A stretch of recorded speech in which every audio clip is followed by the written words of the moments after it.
2024 ஜனாதிபதி தேர்தலுக்கான பரபரப்போட இலங்கையினுடைய அரசியல் களம் இயங்கிக் கொண்டிருக்கு. 39 வேட்பாளர்கள் வேட்புமனு தாக்கல் செஞ்சிருக்கிறாங்க. இன்னும் 36 நாட்களில் ஜனாதிபதியை தெரிவு செய்யறதுக்கான தேர்தல் நடத்தப்பட இருக்கு. எந்த ஒரு பெண் வேட்பாளரும் இல்லாமல் நடத்தப்பட்ட ஒரு தேர்தலாகவும் இது பதிவாகியிருக்கு. இலங்கையினுடைய அரசியல் களம் சம்பந்தமான சில தகவல்களை இந்த காணொலியில் பார்க்கலாம். வணக்கம், நான் கிருஷாந்த் ராஜன். 2019 கடைசியாக நடந்த ஜனாதிபதி தேர்தலில் மொத்தம் 35 வேட்பாளர்கள் களமிறங்கியிருந்தாங்க. இந்த தடவை 39 வேட்பாளர்கள் போட்டியிடுறாங்க. 40 பேர் கட்டுப்பணம் செலுத்தி இருந்தாலும் 39 பேர் மட்டும்தான் வேட்புமனு தாக்கல் செஞ்சிருக்கிறாங்க. காலையில் 9 மணிலிருந்து 11 மணி வரைக்கும் வேட்புமனுக்கள் ஏற்றுக்கொள்ளப்பட்டிருந்தது.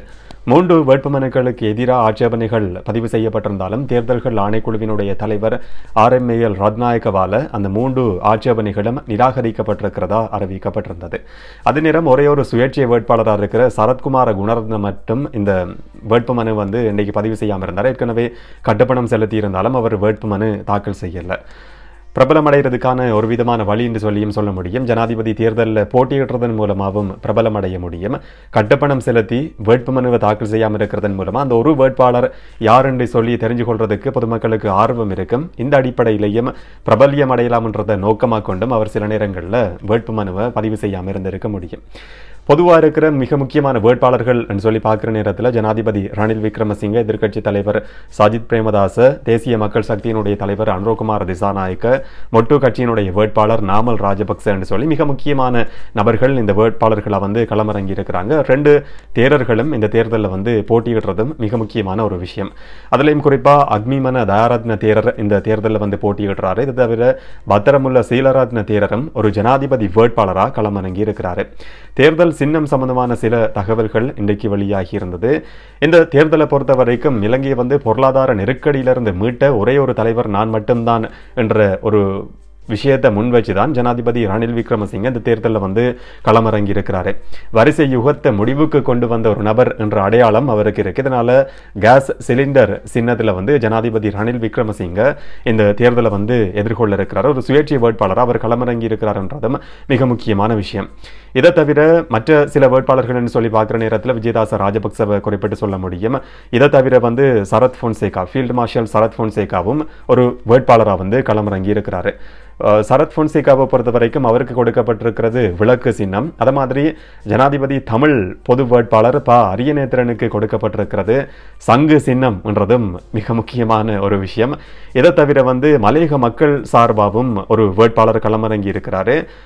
திலகராஜ் மலையக மக்கள் சார்பாக நான் ஜனாதிபதி தேர்தலில் களமிறங்கி இருக்கிறேன் என்ற விஷயத்தை ஏற்கனவே அறிவிச்சிருந்தார். அவரும் கூட இன்றைக்கு வேட்புமனுவை தாக்கல் செய்திருக்கிறாரு. இறகு சின்னத்தில் அவர் போட்டியிடுறார் என்றதும் மிக முக்கியமான ஒரு தகவல். இதே நேரம் கட்சி தாவல்கள் கூட தொடர்ச்சியாகவே நடந்து வருது. எந்த கட்சியை சேர்ந்தவங்க எப்போ யாருக்கு ஆதரவு கொடுப்பாங்கன்னு சொல்லி ஊகிக்க முடியாத ஒரு நிலைமை தான் இலங்கையினுடைய அரசியல் களத்தை பொறுத்த வரைக்கும் தொடர்ச்சியாகவே இருந்து கொண்டிருக்கு.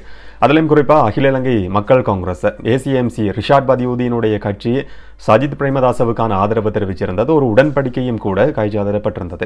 ஆனால் அந்த கட்சியினுடைய பாராளுமன்ற உறுப்பினராக இருக்கிற முஷாரஃப் இன்றைக்கு ஜனாதிபதி ரணில் விக்ரமசிங்கவுக்கு என்னுடைய ஆதரவு என்ற விஷயத்தை அறிவிச்சிருக்கிறாரு.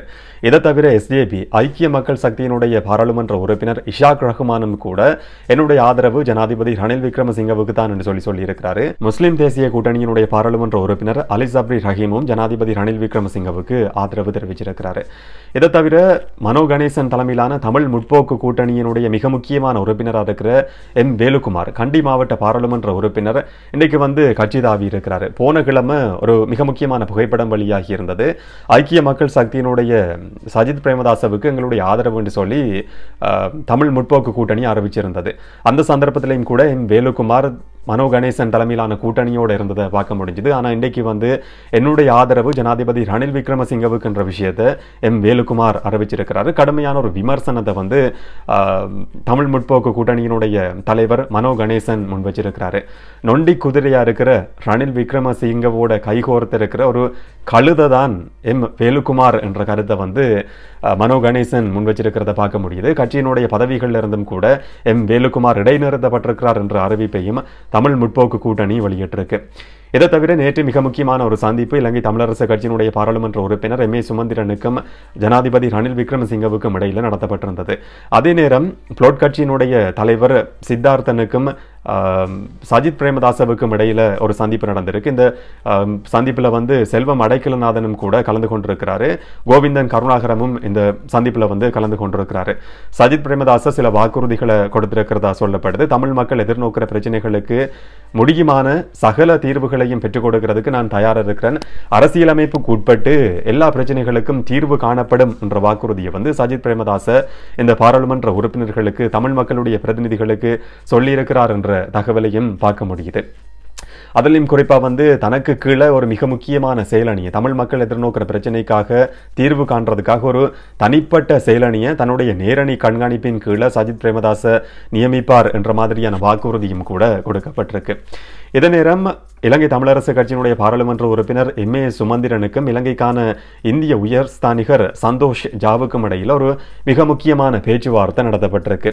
அதிலும் குறிப்பா ஜனாதிபதி ரணில் விக்ரமசிங்க இனப்பிரச்சனைக்கான தீர்வு காண்றதுக்காக சில யோசனைகளை முன் வச்சிருக்கிறார். அவர் கொடுத்திருக்கிற வாக்குறுதிகள் சம்பந்தமா இந்திய உயர்ஸ்தானிகருக்கு நான் சொல்லியிருக்கிறேன் என்ற தகவல் வந்து எம் ஏ சுமந்திரன் சொல்லியிருந்ததை பார்க்க முடிஞ்சது. இந்திய உயர்ஸ்தானிகர் எம் ஏ சுமந்திரனுக்கு சொல்லியிருக்கிற விஷயம் அவசரமா ஒரு தீர்மானத்தை எடுக்கிறத விட இந்த காலகட்டம் வந்து எல்லா வேட்பாளர்களோடையும் கலந்துரையாடுறதுக்கான ஒரு மிக முக்கியமான சந்தர்ப்பமா பயன்படுத்திக் கொள்ள முடியும்.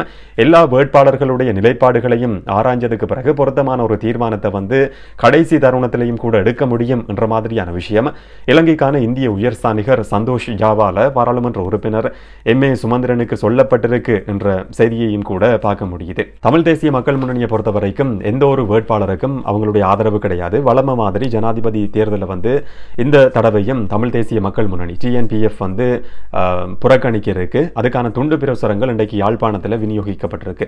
இது அவங்களுடைய ஒரு கொள்கை என்று சொல்லியே பார்க்க முடியும். வழக்கமா ஜனாதிபதி தேர்தலில் யாருக்குமே ஆதரவு கொடுக்கிறது கிடையாது. தமிழ் மக்கள் இந்த தேர்தலை புறக்கணிக்கணும் என்றதுதான் அவங்களுடைய ஒரு கோரிக்கையா தொடர்ச்சியா இருந்து வருது. இந்த தேர்தலையும் அதே கொள்கை கடைபிடிக்கப்பட்டிருக்கு. இதே நேரம் முன்னாள் ஜனாதிபதி மைத்ரிபால சிறிசேனவினுடைய தீர்மானம் இதுவரைக்கும் அறிவிக்கப்படலை. சில நேரங்களில் நாளைக்கு அந்த தீர்மானம் அறிவிக்கப்படுறதுக்கான வாய்ப்பு இருக்கலாம் என்ற மாதிரியான சில கொசிப்ஸ் வெளியாகி இருக்கிறத பார்க்க முடியுது. சஜித் பிரேமதாசோட சில மிக முக்கியமான சந்திப்புகள் பேச்சுவார்த்தைகள் நடத்தப்படுறதாகவும் சில தகவல்கள் வெளியாகி இருக்கிறத பார்க்க முடியுது. இன்றைக்கு வேட்புமனு தாக்கல் செய்ததுக்கு பிறகு வெளியில வந்த வேட்பாளர்கள் சில விஷயங்களை தங்களுடைய கொள்கை சம்பந்தமான சில விஷயங்களை வந்து ஊடகங்களுக்கு சொல்லியிருந்தாங்க. அதிலும் குறிப்பாக ஜனாதிபதி ரணில் விக்ரமசிங்க முன்வைக்கிற ஒரு விஷயம் என்னன்னு சொன்னா, எந்த ஒரு இப்ப போட்டியிடுற எந்த ஒரு வேட்பாளரும் நாடு நெருக்கடியான ஒரு நிலைமையில இருந்த சந்தர்ப்பத்தில் நாட்டை பொறுப்பேற்கிறதுக்கு முன்வரவே இல்லை. அப்படி பின்வாங்கின வேட்பாளர்களுக்கு உங்களுடைய ஆதரவு கொடுக்க போறீங்களா, அவங்களுக்கு வாக்களிக்க போறீங்களான்றதை தெரிவு செய்ய வேண்டியது மக்கள் தான் என்ற விஷயத்தை ஜனாதிபதி ரணில் விக்ரமசிங்க சொல்லியிருக்கிறாரு. நாட்டை முன்னேற்றத்துக்கு இதுவரைக்கும் எடுக்கப்பட்டிருக்கிற நடவடிக்கைகள் ஒரு ஆரம்பம் மட்டும்தான், இன்னும் நீண்ட தூரம் நாங்கள் பயணிக்க வேண்டியிருக்கின்ற விஷயத்தையும் ஜனாதிபதி ரணில் விக்ரமசிங்க வேட்புமனு தாக்கல் செய்ததுக்கு பிறகு ஊடகங்களுக்கு சொன்னதை பார்க்க முடிஞ்சது. இதே நேரம் சஜித் பிரேமதாசவை பொறுத்த வரைக்கும் இந்த தேர்தலில் கட்டாயம் நாங்கள் வெற்றி பெறுவோம் என்ற விஷயத்தை சொல்லியிருக்கிறாரு. அவருக்கு பக்கத்தில் இருக்கிற மற்ற உறுப்பினர்களும் கட்சி தாவறதுக்கான வாய்ப்பு இருக்கான்னு சொல்லி கேட்கப்பட்ட சந்தர்ப்பத்தில் சலுகைகளை எதிர்பார்த்து கட்சி தாவறவர்கள் என்னோட இல்லை, அப்படியானவர்களை கட்சியில் சேர்த்து கொள்ற நோக்கமும் எனக்கு கிடையாது என்ற விஷயத்தையும் சஜித் பிரேமதாச சொல்லியிருக்கிறார். இந்த தேர்தலில் வெற்றி பெறுறது 100% உறுதியானது என்ற மாதிரியான கருத்தை அவரும் கூட முன் வச்சிருக்கிறாரு. தேசிய மக்கள் சக்தியினுடைய வேட்பாளர் அனுரகுமார் திசாநாயக்க சொல்ற விஷயமும் இதுதான். மக்கள் இதுவரை காலமும் எதிர்பார்த்த ஒரு மிக முக்கியமான மாற்றத்தை ஏற்படுத்துகிற தேர்தலா இந்த தேர்தல் கட்டாயம் அமையும். உண்மையான ஒரு மாற்றம் செப்டம்பர் 21ஆம் தேதி ஏற்படுத்தப்படும் என்ற விஷயத்தை வந்து அனுரகுமார் திசாநாயக்க சொல்லியிருக்கிறாரு. இப்ப சில தரப்புகளுக்கும் சில வேட்பாளர்களுக்கும் இடையில் உடன்படிக்கைகள் கைச்சாத்திடப்படுது. இது மக்களோட செய்யப்படுற உடன்படிக்கைகள் கிடையாது, சலுகைகள் எதிர்பார்த்து செய்யப்படுற உடன்படிக்கைகள். எத்தனை பாராளுமன்ற உறுப்பினர் பதவி கொடுக்கப்படும், எத்தனை அமைச்சு பதவிகள் கொடுக்கப்படும் என்றது சம்பந்தமான உடன்படிக்கைகள் தான் இப்ப சில வேட்பாளர்களோட கைச்சாத்திடப்படுது.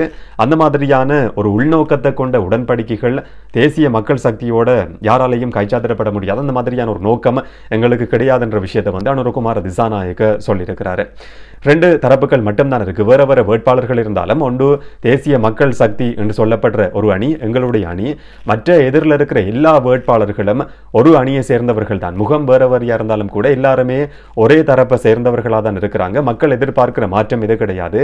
தேசிய மக்கள் சக்தி இந்த ஜனாதிபதி தேர்தலில் கட்டாயம் வெற்றி பெற்று மக்கள் எதிர்பார்க்கிற உண்மையான ஒரு மாற்றத்தை கட்டாயம் ஏற்படுத்தும் என்ற வாக்குறுதியும் கூட இன்றைக்கு அனுரகுமார திசாநாயக்கவால கொடுக்கப்பட்டிருக்கு. இதை தவிர நாமல் ராஜபக்சவை பொறுத்தவரைக்கும் அவர் சொல்லியிருக்கிற விஷயமும் மொட்டு கட்சியினுடைய ஆதரவாளர்கள் இந்த கட்சியை கட்டாயம் வெற்றி பெற வைப்பாங்க, மக்களுக்கும் எங்களுக்கும் இடையில தான் நேரடியான தொடர்பு இருக்கு, வேற யாரோடையும் பேச வேண்டிய அவசியம் கிடையாது என்ற விஷயத்தையும் கூட நாமல் ராஜபக்ச இன்றைக்கு சொல்லியிருக்கிறாரு. வேட்புமனு தாக்கல் செய்யப்பட்ட சந்தர்ப்பத்தில் நேரடியாக அந்த காட்சிகள் ஊடகங்கள் ஒளிபரப்பாகி இருந்தது. எல்லா வேட்பாளர்களும் வெளியில மோதிக்கொண்டாலும் கூட உள்ள மிக மிக நெருக்கமா பேசிக்கொண்டதை பார்க்க முடிஞ்சது. இது அரசியல் ரீதியான ஒரு விதமான கலாச்சாரம் என்று சொல்லியும் சொல்ல முடியும். சில விமர்சனங்கள் இருந்தாலும் கூட இது ஆரோக்கியமான ஒரு விஷயம். வேட்புமனு தாக்கல் செய்யப்படுது, இப்போ மற்ற வேட்பாளர்களோட கதைக்கிறத விமர்சிக்க முடியாது. இது சாதாரணமான ஒரு விஷயம். இதே நேரம் வேட்புமனு தாக்கல் செய்ததுக்கு பிறகு தமிழ் பொது வேட்பாளர் ப. அரியநேத்திரனும் ஊடகங்களுக்கு சில கருத்துக்களை சொல்லியிருந்தார். இதுவரைக்கும் 8 ஜனாதிபதிகளை மக்கள் தெரிவு செஞ்சிருக்கிறாங்க. தமிழ் மக்களுடைய பங்கும் அதில் இருக்கு. எல்லா ஜனாதிபதி வேட்பாளர்களோடையும் தமிழர் தரப்பு பேச்சுவார்த்தைகளை நடத்தி இருக்கு. அவங்களுக்கு சில சந்தர்ப்பங்களில் ஆதரவும் கொடுக்கப்பட்டிருக்கு.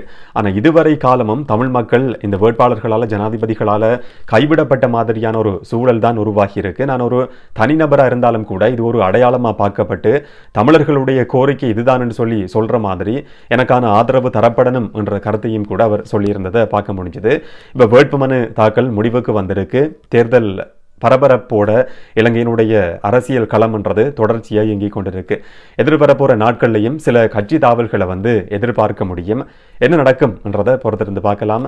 இதை பற்றி நீங்க என்ன நினைக்கிறீங்கன்றதை கமெண்ட்ல பதிவு செய்யுங்க. இன்னும் ஒரு காணொலியில் இன்னும் ஒரு தகவலோட சந்திக்கலாம். வணக்கம்.